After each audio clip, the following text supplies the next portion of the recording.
صباح الخير. حكايتنا النهاردة عن الفنانة حياة قنديل. وحياة قنديل واحدة من أشهر نجمات فترة السبعينات، واتولدت سنة 51 في القاهرة، وحصلت على دبلوم التجارة. وبدأت حياة قنديل التمثيل وهي طفلة سنة 62، أما كان المخرج توفيق صالح بيدور على طفلة موهوبة عشان تمثل في فيلم صراع الأبطال بطولة شكري سرحان، سميرة أحمد، وليلى طاهر.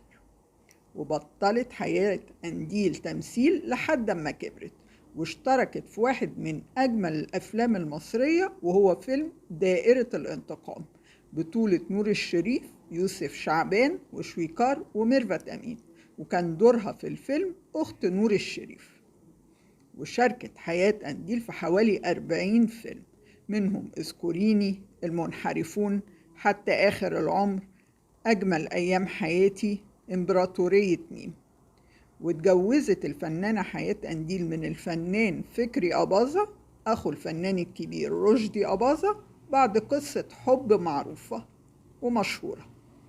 وخلفوا بنت وحيدة اسمها شيماء.